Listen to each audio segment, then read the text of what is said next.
Welcome to the Bare Metal Cyber CRISC Prepcast. This series helps you prepare for the exam with focused explanations and practical contexts. Risk analysis is how we move from identification to insight. It's the structured process of estimating the severity and likelihood of identified risks in order to prioritize, respond, and allocate resources effectively. Once a risk is known, analysis helps determine how serious it is and how likely it is to occur. This informs everything that follows, whether to treat the risk, accept it, or escalate it. But more risk-seeking is what leads experts to estimate the risk, whether to take it on or prepare, and how effortfully analysis supports both strategic and operational decisions, depending on the risk's context. It guides funding, staffing, and mitigation planning. Risk analysis comes after identification and feeds directly into response design and monitoring. On the CRISC exam, when a question references risk understanding, prioritization, or control alignment, it's testing whether you know how to analyze, not just describe, the risk. Analysis gives structure to uncertainty, making it usable for leadership and governance. Qualitative risk analysis is often the first tool in the risk professional's kit. It uses descriptive categories, such as high, medium, and low, to rate risks across dimensions like impact and likelihood. Sometimes these ratings are color-coded, visualized in simple heat maps or charts. Qualitative methods are fast, accessible, and widely used, especially in early-stage assessments, or where precise data is unavailable. They rely on expert judgment, stakeholder interviews, and consensus discussions. They're common in organizations still developing formalized assessment processes or facing highly subjective risks. On the CRISC exam, qualitative outputs are frequently presented in scenarios, whether in matrices, summary tables, or executive dashboards. You'll be expected to interpret and act on them correctly. That means understanding what the ratings reflect and what they don't. Qualitative analysis offers flexibility, but it requires careful validation to avoid overconfidence or underreaction. Quantitative risk analysis moves the conversation from categories to calculations. It assigns numerical values to both likelihood and impact, such as expected dollar loss, downtime hours, or percentage variance. Quantitative methods include tools like Monte Carlo simulations, annualized loss expectancy models, and sensitivity analysis techniques. These tools allow decision-makers to compare treatment costs against risk reduction benefits. A well-modeled risk shows how much the organization could save by investing in mitigation. But quantitative models require strong data, careful assumptions, and stakeholder trust. Not every environment has the maturity or data quality needed. On the CRISC exam, you don't need to run these models, but you must know when they are appropriate. If a scenario involves cost-benefit decisions, financial exposure, or strategic budgeting, quantitative analysis is often the right fit. The exam rewards judgment, not formulas. For more cyber-related content and books, please check out cyberauthor.me. Also, there are other podcasts on cybersecurity and more at baremetalcyber.com. Between qualitative and quantitative sits the blended approach, semi-quantitative analysis. This model uses structured scoring, such as rating likelihood on a scale from 1 to 5 and impact from 1 to 10, to reduce subjectivity while preserving flexibility. These values are often multiplied or weighted, producing a composite risk score.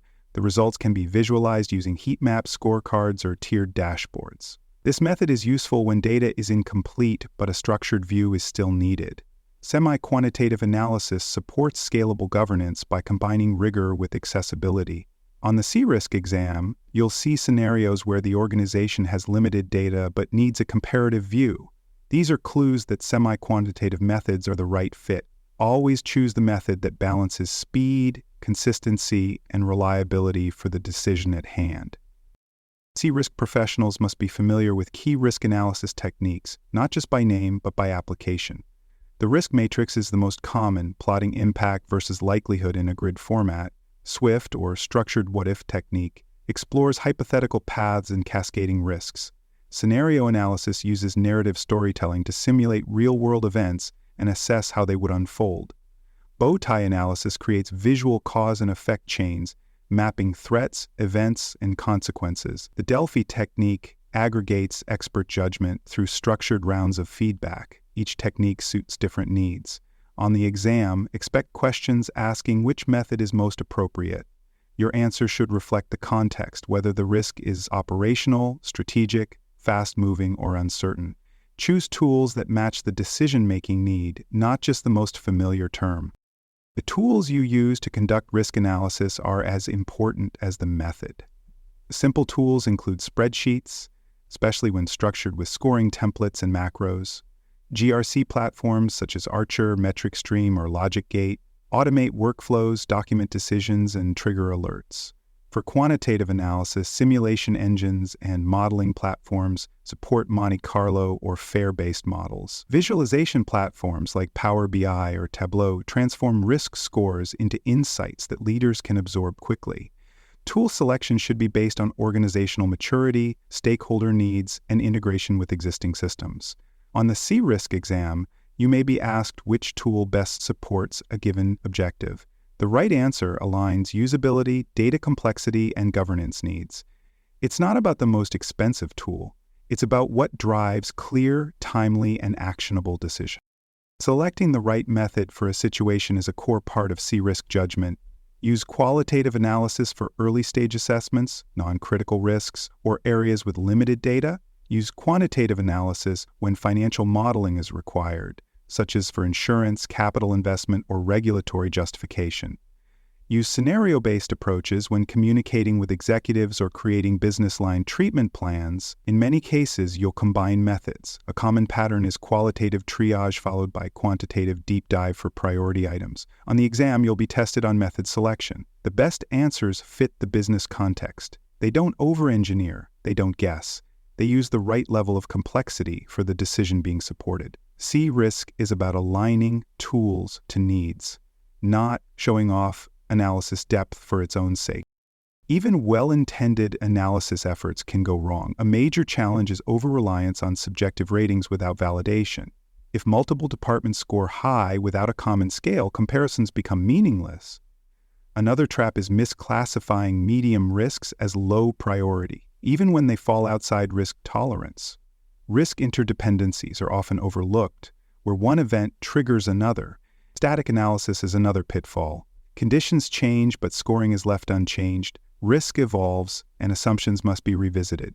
On the exam, flawed analysis often leads to ineffective treatments, unclear prioritization, or missed escalations.